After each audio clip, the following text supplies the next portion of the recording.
comme ni ma ko doon waxee tout à l'heure tey c'est jeudi bu nekk on parle de politique pour loolu dinañ dalal suñu invité wala dañuy dalal suñu invité di Ibrahima Camara nekk vice coordonnateur Pastef bu UCAD Alioune Guèye. effectivement noonu la demee tey ji la ñuy dalal Ibrahima Camara di vice coordinateur Pastef bu UCAD di université Cheikh Anta Diop bu Ndakaaru Ibrahima ñu ngi lay nuyu di la wax dal ak jàmm. maa ngi leen di nuyu leen sant leen gërëm di nuyu seen téléspectateurs yi ñuy seetaan ci sunu Label TV. sa leader di Ousmane Sonko jamono ji mu ngi jubali ci tribunal ba dem ci procès bi nar a dox digganteem ak Mame Mbaye Niang ba duñ ko teg ab daan ba mu bañ a nekk candidat élection présidentielle 2024. tout d'abord lépp a ngi dépendre si ñoom waaye xam nañ ni moom liy gën ak liy jàmm Sénégal mooy bàyyi Ousmane Sonko mu ñibbi këram relax purement et simplement ba ñu repousser seen procès. ndax procès bi li ko tënk du début à la fin ay caaxaan la ay yëfi naa fekk la te amuñu jotu caaxaan focus sur 2024. mais sa leader moo taxaw ni am naa rapport bu ko épinglé lire ko ci téléphone quand même Mame Mbaye Niang di ko laaj preuve kon bu demee ci tribunal génn ay preuve. toll nañ jamono bi nga xam ne ci mbirum Mame Mbaye Niang ndax seexlu naa ko sa bëgguma wax ci moom ndax man ko Ousmane nawloowul duma la nawloo ndax waxuma sa yow mi journaliste wala man mi étudiant wala keneen ki professionnel yor rapport waaye maire bi jaay caaf ci koñ bi sax yor na rapport 29 milliards yi te moom dañ ko fi interviewé ca TFM plateau Papa Ngagne Ndiaye mu dëggal ni moom moo saisir ministre des finances à l'époque bu tuddoon Amadou Ba pour mu ne ko nañu ñëw auditer li xew Prodac ak ministère de la jeunesse. bu kooku ñëwee yebal ñoom Samba Lawbe ak ñeneen comme inspecteur général des finances ñëw audité bi ñu audité ñu gis turu boobu noonu ay malversation financière moom parce que en matière de finances publiques comme en passation de marché il y a celui qu'on appelle l'exécuteur de dépenses mooy DAGE bi wala comptable wala daafu événement bi ak l'ordonnateur de dépenses donc si l'exécuteur de dépenses est mouillé donc l'ordonnateur de dépenses est mouillé qui était à l'époque l'ordonnateur de dépenses c'était lui en tant que ministre de tutelle ministre de la jeunesse Prodac nekk direction biir ministère de la jeunesse donc il est mouillé jusqu'au cou. mais moom Mame Mbaye Niang nee na Sonko génne rapport kon Sonko bu demee tribunal est-ce que pour bañ a li ñu naan coow li gudd mu génne rapport après ñu xam fu dëgg bi féete. wala da ngeen jàpp ni ab piège la ñu mën ko see topp pour recel de documents administratifs moo tax ñu gis ni mu ngi naan day récuser le juge ak yu ni mel. day neex nag ma fàttali nga Ousmane fi mu toll de 2014 bi mu créé Pastef moom créé ko sax ay ñooñam ñoo ko créé dénk ko muy fàttali rek ngeen baal ma def appel bi 2016 ñu jëlee ko fonction publique xañ ko ay droit am mu nekk di liggéey 2016 di mbapat ci politique ba ñëw 2019 am fi 17% voire 17,5% ci élection présidentielle kon kooku doonatul cuune laboratoire bi ko lal ak bi ko wër doonatuñu ay cuune ay ndawam ñi ne ci ginnaam di ay étudiants di mouvement des jeunes doonatuñu ay cuune par conséquent bu ñu demee ba toll ci procès dafa am phase bu ne nooy xeexee ak combat bu ne li ci war yaa ngi tout à l'heure di rappeler ni bés bu génnee rapport ñu ne ko recel de document mais avocats yi ak conseillers yi ko wër ci wàllum droit dafa am lu ñuy xeexee phase bu nekk li ñuy xeexee buñ ci tolloo nag dina am lu muy doxalee. mais tey Ibrahima ñu gis ne à chaque fois quand même ci côté Ousmane Sonko ñooy demandé ñuy renvoyer procès bi ba ñenn ñi naan sax est-ce que am na aussi benn document bu solide bu mu teg ci kaw table contre Mame Mbaye Niang. am rapport moo gën a facile te il détient le pré-rapport il détient le rapport li ci topp nag dafa am phase. un rapport authentique aussi. voilà ak i rapport. non il y a pré-rapport d'abord il y a rapport même s'ils n'ont pas encore publié le rapport mais na xam rapport de la gendarmerie moo fuité kon rapport IGF inspection générale des finances moo fuité mooy li gën a yomb ci Sénégal. mais tey ko la moo waral à chaque fois ñuy renvoyer procès bi la moo tax à chaque fois ñuy demander ñu renvoyer ko. mooy li ma la wax rek soxna gis nga droit ak say conseil dafa am lu ñuy doxee ci wàllum droit xeex bu ne dafa am luy utiliser pàcc bu ne bu ñu ci tollee moo am nooy doxalee mais on n'est pas des novices en politique on n'est pas un novice sur le terrain par conséquent nag bu ñu ci tollee dafa am lu ñuy doxalee bu fekkee tey dañu war a génnee pré-rapport dañuy génnee pré-rapport juge bi ne nangam suñuy avocat ne nangam ñu avancé phase bu nekk nu ñuy xeexee ak heure bu nekk nu ñuy xeexee. est-ce que tey ragal loo leen ngeen dem ba foofu noonu fekk Mame Mbaye Niang la ñuy dox dëgg finalement. loolu de moom bu ñu ko defee mooy la woon fa woon na woon ni mars 2021 duñu xaadi duñu dellu ndax ay étudiants ak ay mouvement des jeunes yu veillé fii Kër Gorgui veillé partout au Sénégal veillé dans la banlieue di si jaajëfal des camarades yi nga xam ne depuis barki démb nelawuñu ñu ngi sur le terrain di ko ñàkkante gaay mais démb gis nañu ngeen Fatou balaa ngaa posé question démb gis nañu ngeen génn communiqué seen parti bi ñu ndaw ñi dem cité Kër Gorgui lever le blocus mais gisuñu ndaw yi nga naan dañoo génn gisuñu kenn koo xamante ni génn na dem fekk ji sa leader. Mais en phase de stratégie, comme on les amène sur Kër Gorgui, les forces de l'ordre nous attendent à la cité Kër Gorgui. On a la banlieue dakaroise, on a les 46 autres départements du Sénégal. Le combat ne se limite pas seulement à Dakar. Et j'ai bien aimé Ousmane quand il est sorti le matin, mais il va amener son enfant aller à l'école. Parce qu'à un moment donné, il y a ce qu'on appelle en communication institutionnelle la communication parallèle, surtout en communication politique. Je parlais aux Sénégalais en version française, en version wolof, j'ai parlé à la communauté internationale en version française. Et lui-même, il avait conduit sa voiture, c'était de la communication et il l'a reçu. Est-ce que loolu ci yóbbu. Et j'ai vu des scènes internationaux qui ont repris. ci yóbbu doom ji nee nañu doom ji gis nañu benn communiqué bu génn benn école bu wax ni école bi dafa arrêté cours yi di cours Sainte-Marie de Hann dafa arrêté cours yi te 13h bi Sonko di génne wotam nee nañ foofu dafa mel ni manipulation moo ci nekk. Mais est-ce que doomu Ousmane Sainte-Marie Hann lay jàngi. waaw moo tax ci loolu na ma bëgg nga leeral. ay caaxaan la Ousmane est un pur produit du public. Son enfant sera un pur produit du public. Et l'école où évolue son enfant, où étudie son enfant est à terre par anonymat et pour sa sécurité de sa famille. Fatou. alors ci question Alioune bi laa bëggoon a ñëwaat comme ni mu ko doon ci laa bëggoon a ñëw. je dirais donc ñii di wax ni Ousmane Sonko à chaque fois ci wàllum procès bu waree génn wala ñu war a daje ak yoon dina fexe ba askan wi génn fexe ba jeunes yi génn ñi wax ni politique la ñi wax ni day mbubboo jeunes yi pour se protéger léegi yéen nan ngeen gisee analyse boobu ñenn ñi am. On est en combat politique te Ousmane nag ngeen baal ma du glorification du leneen je le dis en toute modestie booy xool ni élection présidentielle yi demee 2019 il était 3e fi mu toll nii il est le chef de file de l'opposition ba léeg-léeg sa keroog maa ngi tooñ sama bàjjen Mimi Touré mi toogoon berbee di ko sànni xeer léegi moom ci ginnaaw Ousmane lay topp àddina tëddee noonu kon Ousmane il n'est pas n'importe qui buy wuy waxuma sa famille politique am mais askanam fi mu bokk muy Thiès muy Xombol muy Ziguinchor muy Ndar dinañu ñëw ànd ak moom ku si ne boo amee ay mbokk booy dem tribunal nañ ànd ak yow te c'est dans l'ordre normal des choses mu dem ak ay mbokkam dem wuy ji tribunal bu fekkente ne dañuy def bip ci kanam def GIGN ci kanam Ousmane dina dem wuy tranquillement mu ñibbi si këram tranquillement et on n'accepterait jamais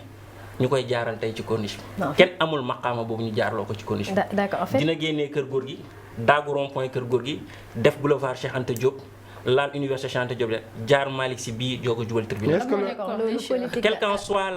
quel qu'en soit le prix à payer on le fera te kenn duñu jaarloo ci corniche mais la moo tax d'accord ngeen bañ a jaar foofu ci corniche ma eggali ci sama question donc wax nga ko politique la d'accord mais est-ce que c'est pour dire jeunes yi génn leen balaa ñu may yóbbu la génn leen peut-être dinañ ma téye wala c'est juste de la politique en fait côté boobu laay laaj tawee. C'est mal méconnaître la personne qu'on a convoquée aujourd'hui. Il était sortant à l'ENA en 2001 mu ñëw il y a jamais eu de syndicat aux impôts et domaines en risque et péril de sa carrière pour ñu daax ko rajee ko mu créé fa syndicat Abdoulaye ne ko Abdou Diouf moo nekk sa ginnaaw mu ñëw diriger syndicat bi pendant 9 ans il est secrétaire honoraire ñu samp parti politique ne ko kaay jiite ñu mu jiite avec tous les sacrifices de 2016 en un jour du kooku mooy ragal ne nit ñi kaa leen ma woote leen wàllu. D'accord. alors yaa ngi ko doon wax sa biir wax nga ni tey doo leen jaar corniche en Konka. la moo tax ngeen bañ jaar yoon boobu. mais Sénégalais yi seetaan nañ en mars 2021 dañoo bëggoon jaarale ci corniche bi. préfet bi ne dañu gazé presse bi ma leen ciy mastawu sax ndax ñun ak yéen ñooy naanandoo lacrymogène yi. ñu ñëw keroog bi ñuy jógee tribunal premier jour bu ñu convoqué ci dossier Mame Mbaye Niang on est passé par la corniche ñu jaar ci kaw nañu non dañuy dugg ci tunnel bi. ñu dugg ci tunnel bi y avait des nervis de la police la gendarmerie et tout te yow am nga bip. am nga gendarmerie GIGN li gën a simple doo bàyyi GIGN ci ginnaaw nga bàyyi bip ci kanam nga ne leen ñu escorté Ousmane Sonko yóbbu ko këram mu ñibbi kër googu tout tranquillement nga koy jaarale ci tunnel bi en risque et péril de sa vie. ci mbiru Prodac bi est-ce que Ousmane Sonko juumul fii quand même parce que dem bay tonton teg Mame Mbaye Niang wax ni yëkkati sa téléphone lire am naa rapport est-ce que fii juumul woon mënu woon bàyyi peut-être yéen jeunes yi wala yeneen responsable yi ñu tontu Mame Mbaye Niang plutôt que moom muy lire téléphone am di dem ba Mame Mbaye Niang di ko bon tutoyer on peut dire est-ce que fii juumul parce que nee nañ souvent il est trop dans les détails dafa bëgg dàgg santé est-ce que fii juumul. Ousmane il est présidentiable il est quelqu'un kilifa la te ñu ko encadré dañu ay cuune ñun ñu ne ay ndawam sa duñu ay cuune on le fait précisément avec science et éloquence et tout mais Ousmane dafa nawlawul Mame Mbaye Niang sa mosu koo tudd il peut parler mais du ko tudd. da ngeen mën xeebaate nag. Ousmane man Mame Mbaye Niang du ma ko tudd man en personne man maa dul tudd Mame Mbaye Niang bu dul seen plateau bi yow boo ma bu duloon keneen sañu maa invité ci affaire Mame Mbaye Niang ndax dama ko seexlu dama ko jëlale Mame Mbaye il est c'est ministre de la République hein. Il est qui nul n'était comme bienfaitrice la première dame Mame Mbaye ne sera jamais ministre du Sénégal il faut que l'on se respecte dans un pays normal Mame Mbaye Niang kenn du ko def. est-ce que cas bi Sonko juumul. Sonko amul lu muy juum on est en politique on se donne des coups Ibrahima Seck il a écrit des livres tome 1 tome 2 bi léegi mu génn sur Mame Mbaye Niang kenn poursuivre ko keneen ak keneen ak keneen mais nag comme ñoom bu ñu xëyee waa Kër Ñàkk Jàmm Mermoz ak palais présidentiel dañuy toog yor benn laboratoire bi nga xam ne comment contrer Ousmane Sonko ils sont en train de jouer leur fin de mandat et puis ils vont le jouer avant 2024. nga jàpp ni pour procès bi diggante ak Mame Mbaye Niang mënuñu ko ci condamner empêcher ko mu nekk candidat en 2024. ni ñu tënkee loi Sénégal ak code électoral am na condamnation booy am wala amende booy am yegguñu foofu te yàlla bu mu fa yegg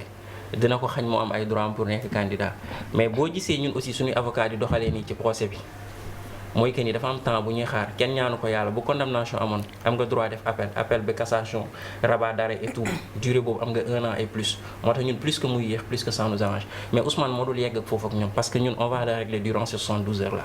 coûte que faille lu mu leen jaral dinañ ko jaral. donc si on comprend bien li ngeen di traîner dossier bi c'est un peu un avantage balaa ñuy officialiser candidature yi. Gis nga la politique c'est un jeu où chacun a son scénario a un rôle à jouer dans le scénario comme ñoom am nañu rôle bu ñuy jouer scénario bi malgré c'est négatif ñun on va jouer un rôle positif te stratégie politique nag léegi doon na suñu ay cuune loo teg ñu teggi. léegi sànq yaa ngi wax ni na woon fa woon bu fekkee ni peut-être li ngeen bëgg wala bu fekkee ni yenni jugement yi nekkul à votre faveur. di ngeen def ni ngeen defoon est-ce que amoo leen beneen stratégie boo xam ne peut-être moo gën a calme boo xamante ni vraiment mën na bañ a niroo ak mars yi fi jàll. loolu stratégie bu ñuy teg mooy li ma la wax sànq tout dépendra de. oui mais yéen en fait. déggoo li ma la wax. si dégg naa li nga wax. mais tout dépendra de ñun am nañu lii am nañu lii am nañu lii am nañu lii fu ñu toll ci xeex bi ñu def lii fu ñu tolluwaat ci xeex bi ñu def lii. d'accord maintenant ñi nga xam ne peut-être ñoo ci blessé wu ñi nga xamante ni ñoo ci ñàkk vous tenez en compte tout ça. on tient en compte moo tax soxna si projet bi dafa am lu ñu jaxal man je me suis investi humainement kii xam na ci dara depuis 2016 2017 à l'université keneen ak keneen 14 morts yi fi jógee yal na leen yàlla yërëm te jéggal leen donc ça va pas rester vain donc on est prêt à protéger ce projet en risque et péril de nos vies. léegi démb ñu ngi naan gisuñu soutien leader yu Yewwi Askan Wi ci blocus bi à part Déthié Fall gisuñu si maanaam bokk keneen ko ci àddu yéen waa Pastef nu ngeen gisee loolu. non Yewwi Askan Wi ku ne am na nooy taxawee ku ne am na noo war a taxawee te taxawee nga noonu on a vu Barth en tant que poulain de Khalifa mu diriger benn caravane en ville ba mu defoon un tollé il l'a fait au niveau des Parcelles Assainies et tout gis nañu des députés de Yewwi Askan Wi ñu ñëw ci la Guy Marius Sagna buñ dóor ko balle blanche je sais pas la grenade lacrymogène ci tànk bi bañ ko yóbbu suma assistance et tout par conséquent ñoom li ñu ci war a taxawee rek ñu ngi koy taxawee ba mot sëkk moom. mais justement mais c'est toujours cas Ousmane Sonko ak procès bi laa bëgg a taxaw si toutefois Ousmane Sonko am na condamnation est-ce que yéen waa Pastef am ngeen seen plan B parce que su fekkee ni moom mënatul nekk candidat pour 2024. on a ni plan A on a ni plan Z on a un seul candidat on a une seule personne on a une seule personne à élire un seul président il s'appelle bel et bien Ousmane Sonko. s'il est condamné. Voilà. Il n'y a ni plan A ni plan B et il ne sera pas condamné. s'il est condamné. ñoom nañu jéem sur la condamnation le reste ñun on va le régler dans la rue comme le tribunal en tant que tel n'est pas prêt à le régler ñun on va le régler à notre manière. Parce qu'il y a ce qu'on appelle le tribunal des consciences qui a déjà jugé l'affaire Ousmane Sonko. mais Ousmane Sonko a peut-être gagné li nga xam ne mooy bataille de l'opinion comme la dernière fois ñu fi doon wax mais si toutefois tey ci côté yoon côté justice nga xam ne ñoom dañ koo jot a condamné yéen la mënee seen taxawaay. mais suñu taxawaay wax naa la ko soxna si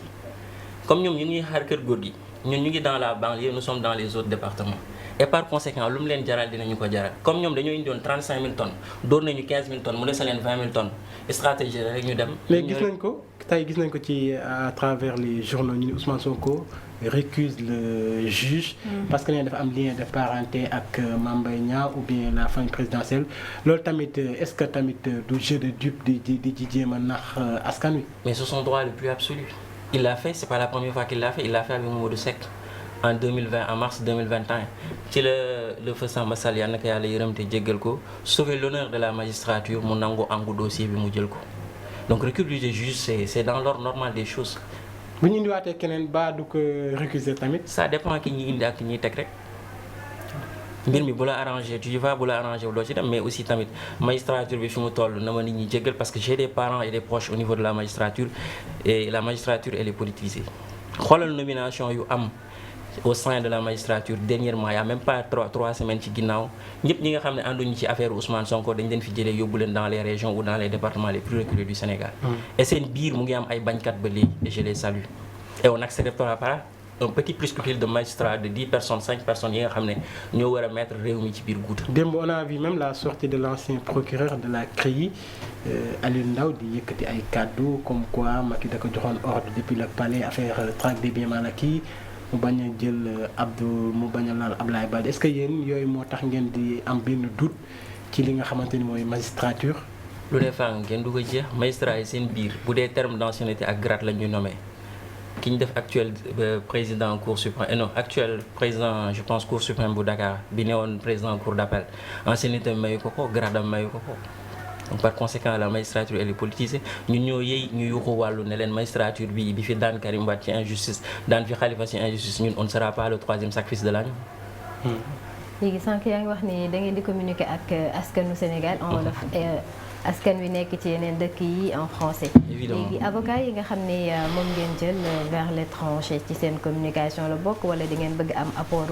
ñeneen ñi nga xamante ni ñoo nekk ci yeneen réew yi wala pourquoi le choix de ça en fait. non jëlul ñu leen léegi nu ñu koy waxee ñun demuñu leen indi ñoom ñu ñëwal seen bopp pour plaider Ousmane Sonko gratuitement et tout te l'ensemble des avocats yi fa nekk ñu ngi leen di sant leen gërëm te gis nañ seen taxawaay. on les a commis on les a omis ñu ñëw mais bu ñu ñëwee ba léegi mosuñoo laaj Pastef dërëm te Pastef amul dërëm ba mu leen jox dañ koo def ndax bëgg seen réew dañ koo def ndax gëm seen réew. c'est juste les motifs. mais il est grand temps nag fu combat bi toll doonatul combat au Sénégal rek c'est un combat à l'international mais avocats yi ñëwal seen bopp ñun indiw ñu leen ñoo indi seen bopp. oui mais vous avez le choix. waaw am nañ le choix mais aussi quand on va vers un procès si l'avocat il est expérimenté te. kii di accusé bi wala Ousmane Sonko ci boppam bu yaakaaree ni ñooñu am nañu expérience bi ko war ay collègues am leurs collègues magistrats yi ne fi Sénégal gis ni ki ñooñu aussi ils peuvent les aider sur beaucoup de choses on est prenant te dañuy jël. alors dernièrement si benn reportage mu jotoon def ñu bëri ñu doon wax ni. Ousmane Sonko dafa bëgg a jël réew mi à un moment donné et que tout le temps. ci ay il veut prendre le pays. dafa bëgg a jël réew mi laa wax. un jour da koo bëgg a jiite laa bëgg a wax Sénégal. maintenant moom à chaque fois buy woote si benn ton on va dire si en tout cas si ay mots yu violent lay utiliser ou bien si violence en tout cas la koy defee on a vu le gasta dernièrement bi nga xam jotoon na am. est-ce que yéen tamit aujourd'hui jotoon ngeen xoolaat seen communication si côté boobu parce que ñu bëri ici au Sénégal quand même ñoom si côté boobu noonu seen xel dal aussi. parce que ci loolu sax ñu bëri nañ le discours d'Ousmane Sonko fait peur. voilà ñu bëri dañ naan waa ji wóoluwuma ko kii bu nekkee ëllëg njiitu réew voilà ñu bëri loolu la ñuy tiit ci Ousmane Sonko est-ce que yéen a ngi dégg jëw boobu. ñu ngi koy dégg en connaissant l'homme on sait qu'il n'est pas violent en voyant l'homme poser des actes on sait qu'il n'est pas violent Ousmane a subi plus de 10 sortes de violence bi ñu sosee Pastef ba léegi en 2018 voire 2019 on a attaqué notre siège 2 fois 2018 ñu toll ci phase parrainage ñu dem chez sa maman au niveau de Ziguinchor au HLM Néma ci la le ministre de la République à l'époque Aly Ngouille Ndiaye ne à Ziguinchor il n'existe pas de brigade de recherche moi qui te parle mon papa était gendarme Mendy boobu noonu sama papa bokk na ci ñu ko formé waxoon naa la ko sa plateau ceci je sais pas si tu te rappelles et tu as les enregistrements après fan la tribunal mujjee ak ñun dafa daan ñu koy wax des gendarmes boobu noonu 3 mois je sais pas 6 mois de sursis par conséquent ñu jógee fa suñu siège bi ñu waree def marche approche tabaski bi ñu ñëw attaqué ko encore on est victime lu ñu def ni Ousmane Sonko bloqué këram il n'est pas en état de siège il n'est pas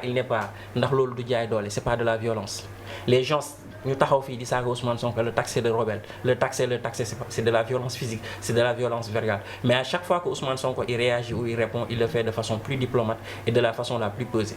et puis nag lu olof naan li nga jàppoon ba am ko mu jig la doo ko bàyyi te à travers les dénonciations à travers sa façon de parler à travers son franc-parler loolu la ko nit ñi xamee te du ko bàyyi te ci loolu lay continuer te je vois pas en aucun moment sa communication qu'il y ait de la violence n'oubliez pas que ni Ousmane Sonko il est bien entouré par un laboratoire des cadres du parti qui sont là-bas et qui lui disent de la façon dont il faut parler moi qui te parle je suis titulaire d'un master en sciences éco mais je me suis spécialisé en marketing et surtout en marketing politique il est tout le temps entouré par des coachs politiques et en des coachs de communication. mais ay njuumte rek lay def suy wax ndax à chaque fois ñu daal di koy vaar mu wax lii suba mu waxaat leneen. mais à chaque fois dañ koy vaar. très vaar c'est la chose la plus facile et quand Ousmane Sonko parle les gens qui veulent détruire Ousmane Sonko je prends le cas de Touba il n'amène pas l'enregistrement en tant que tel, une séquence de l'enregistrement ou essayer de prendre un fait qui s'est passé sur sa personne ou on le taxe de quelque chose mu koy expliquer fi mu koy expliquer fa la ñuy dagg moo bu mu répété noonu yóbbul ko kilifa diine. Mais quand la personne s'assoit avec les Sénégalais, quand la personne s'assoit avec les marabouts, les gens arrivent à connaître qui est Ousmane Sonko. Et ni muy réagir par rapport aux violences qu'il subit. Puis c'est nettement ce dernier-là. mais ni mu wax tamit ku dee sa yaay juraat loolu tamit du lu rafet lu ñaaw. Ousmane waxul ku dee sa yaay juraat, je m'explique, je suis désolé. dafa nekkoon di expliquer degré de combat bi lu mu jaaxal Sénégalais et il était ému quand il s'est rendu à Guédiawaye mu gis les Sénégalais surtout les jeunes créer cette chanson di naan je suis pas retourné là-dessus. bis ndaw yi waxee loolu mu ne je vois encore des jeunes déterminés kon combat bi toll na foofu ndaw yi man c'est pas le moment de reculer moi Ousmane Sonko c'est le moment de me donner à fond pour prouver aux Sénégalais lim leen jaral na ma ko c'était juste ça loolu doon wax léegi les gens ont fait des coupures de vidéos pour essayer de monter des images et détruire sa personne en fait et ils n'arrivent pas parce que ñun tàyyiwuñu te duñu bàyyi pour répondre. mais yàggul dara tey ci Twitter maa ngi gis kenn ko doon wax Ousmane Sonko à chaque fois bu génnee c'est juste day maanaam day xaste ou bien c'est juste day dénoncer yenn ba tey jii tegagul en tout cas loo xam ni benn programme la wala benn projet boo xam ne nit ñi mën nañ ci fiew lay tontu ñooñu. Les gens là je vais les répondre mais madame toi tu as déjà la réponse je m'explique yow yaa ngi sur Ousmane Sonko bi Sénégal sosoo ba léegi kan moo fi njëkk bind livre pour programme pour un Sénégal il l'a fait en 2018 mu créé fii le nu ñu koy waxee le livre solution vrai ou faux mu teg ci programme et sa façon de voir le Sénégal sa façon de développer le Sénégal il a apporté des solutions mu def fi pétrole et gaz chronique d'une spoliation on arrive aux élections locales il crée comment dis-je encore le territoire de développement qu'il a écrit avec Moussa Bala Fofana. Donc à chaque fois qu'on y va à des échéances électorales, à chaque fois que Ousmane est prêt à recueillir les voix des Sénégalais, il met un programme au détriment des Sénégalais pour discuter avec les Sénégalais par rapport à sa vision, par rapport à sa solution pour le Sénégal. Et à chaque fois, il travaille dans des programmes et dans les jours à venir, d'ici 2024, il y a un programme parce que nous les plaignons sur télé, mais nous qui sommes la jeunesse patriotique, nous qui sommes le mouvement des étudiants de PASTEF partout au Sénégal et dans la diaspora, nous liés pour mettre des choses en main. Nous recueillir des informations sur les Sénégalais, sur les 46 départements et le 47e département qui est la diaspora. bu loolu weesoo ñu dajale un document tënk ko ne ko lii de bëggoon nañ nga def ko ci programme des jeunes wala programme telle localité voilà et on en discute. D'accord léegi Ibrahima par rapport ak communication mën nañu wax ni dafa metti et que peut-être jàpp ngeen ne la façon bi ngeen di communiquer moo nekk bi ngeen xam ne jàpp ngeen ni arrangé na leen et que mën ngeen ko continuer mais ñi nga xam ne ñoo nekk ci askan wi jàpp ne c'est une communication violente ci askan wi lañu bokk même bu fekkee ni c'est votre manière de faire est-ce que vous changez quand même voilà à améliorer wala gën a xoolaat même bu fekkee ni mën ngeen waxee ni mu leen neexee wala ni ngeen ko xalaatee pour mën a jël en compte ñooñu nga xamante ni jàpp nañ ne cette communication est violente parce que xamuñu ko carrément wala côtoyé wuñ ko pour mën a xam si réellement la personne est violente ou non est-ce que vous songez quand même à améliorer aspect boobu noonu. Tout communiquer nous ñu neexee parce qu'on est assez mature et assez organisé pour communiquer de la façon où les Sénégalais vont nous écouter mais je l'ai dit tantôt peut-être la répétition elle est pédagogique on a commencé à faire de la dénonciation écrire un livre sur la dénonciation à un moment donné avant d'arriver dans les échéances électorales de 2019 ñu def des écrits et des solutions on les a présentés aux Sénégalais mais Ousmane Boy ki nga xam ne aussi il peut communiquer parce que c'est un politique il reçoit des coups et il donne des coups et le dernier coup le plus fatal et le coup qui me plaise le plus qu'il a donné c'est lors des élections législatives tout le temps j'en parle quand les gens de la coalition Aar Sénégal disaient que duñu nangu benn opposition muy baare yi ko ak gouvernement bi mooy bu ñu bloqué sunu ay liste et il est attendu que bi campagne yi démarré ba mu des une semaine pour campagne yi jeex mu wax li muy wax mu ne leen bu dul opposition wu Yewwi Askan beneen opposition bu fi ne nguur gi lay liggéeyal par conséquent tu donnes des coups et tu reçois des coups et puis il est pertinent et important aussi quand il attaque il tient le haut du pavé. Quand on l'attaque il tient le haut du pavé. keroog gis nañu ci meeting ACAPES Parcelles Assainies muy mel ni kuy woo l'armée bi di leen maanaam ba def clin d'œil lan la jublu ci loolu. Non c'était pas un clin d'œil l'actuel président bëgguma di ko tudd mais il avait appelé l'armée à dire les forces de l'ordre rester zen et rester républicain. mooy sa président même boo ko tudd. ma nangul ko lool nag nangul naa ko il est le président mais il n'est pas un président légitime nangul naa ko peut-être. Salangari mooy président mais man. léegi li muy tendre la main à l'armée. il n'a pas tendu la main il les appelle à la raison parce que fii réew mi toll du violence moo koy réglé dal moo koy réglé te puis les forces de l'ordre nee naa la man dañ maa meññ te dama ci judd te li gën a sacré pour man dans la vie c'est la gendarmerie nationale parce que kii sama waajur bu góor gendarmerie la nekkoon pendant 34 ans je sais pas 35 ans ba mu fa jël retraite donc je n'ai musuma gis lu gën a sacré la gendarmerie te puis li ma gënoon neex dans la vie mooy sol tenue comme moom et pourtant d'autres collègues li leen neexoon à l'université c'est doon magistrat mais dañ doon période bi nga xam ne un officier de la gendarmerie wala un officier de la police jaratoo dara ci réew mi un magistrat jaratoo dara ci réew mi te bu ñu fa tolloo mooy nu ñu politiser corps yooyu noonu. li ngeen di ŋàññi nii yëpp est-ce que ëllëg boo leen demoon ba jël nguur gi di ngeen indi ab saafara ci mbir mi rapidement waxtu wi jeex na. Ousmane li mu ci wax d'abord il va commencer quand il sera président mu démissionner ci parti bi première des choses deuxième acte qu'il va causer il ne sera jamais un président de la République. coow cumul de mandat yi mu ngi fi de coow cumul de mandat yaa ngi ba tey quand il sera président de la République du Sénégal il ne sera jamais président du Conseil supérieur de la magistrature. Donc les magistrats ont leur indépendance ba nga xam ne ñoom seen biir ñooy fal di folli par rapport à leur grade par rapport à leur ancienneté. coow cumul de mandat Birame Souleye Diop ba tey mu ngi nekk maire député te fii la ñu waxoon ni voilà bu ñu nekkee cumul de mandat du am ci Pastef loolu tamit dafa mel ni da ngeen waxeet. veille bi may ñëw sa émission ceci Ousmane bi muy présenté programme en 2019 ci la ko wax. donnez-moi juste une minute. wax ci jeex na bi mu rapidement ko waxee ba pare. oui. amul benn texte biir Pastef 30 secondes bu interdire cumul de mandat mais Ousmane moo jàppoon ni moom bés bu nekkoon président de la République képp ku nekk Pastef doo nekk député maire. wala nga nekk député ministre wala nga nekk je sais pas ministre maire. di la jaajëfal Ibrahima Camara ngay vice coordinateur Pastef UCAD di la jaajëfal sa teewaay suñu plateau. cant ak ngërëm ñeel na leen ça fait un plaisir ñëw wuy si la mon frère parce que li ñuy wax mbapat ci journaliste def nga ko ba weesu ko ba toll fii di la souhaiter un plein succès ak sa collègue yi nga àndal mon cher frère. très bien di la jaajëfal di jaajëfal mbokk yi ñu doon seetaan depuis ci suba ba tey ñoo di jox dig daje ëllëg bu soobee suñu borom. bien sûr Vassili bi ñuy remercier Ibrahima si leer li nga xam ne ou bien tontu yi nga xam ne indi nga ñu ko de la part si waa PASTEF donc li ñu suivre suite procès bi pour mun a xooyeen waa PASTEF la mooy nekk seen sortie plus précisément ci côté boobu noonu merci à toi Aline Gueye et Fatou bi ak képp koo xam ne yaa ngi seetaan sur Label TV ba suba incha allah. merci à toi Willy Sadji Diallo merci à Aline Gueye ci ànd bi ñu ànd depuis le matin. merci suñu invité tey Ibrahima Camara bokk Pastef wala di coordonné Pastef bu UCAD et j'espère que li nga xam ne rek jot na ko fee indi comme explication dina amal solo suñuy téléspectateurs yooyu àndoon ak ñun depuis 8 heures ñu leen ciy jaajëfal bu baax donc dañ leen di jox dig daje demain inchallah ci beneen matinale d'ici là portez-vous très bien très bonne journée à tout le monde et restez connectés au programme de suñu Label TV waa Kaay waa suñu Buzz ak ñeneen ñi ñu ngi ñëw pour li des ci journée bi ñu yendoog jàmm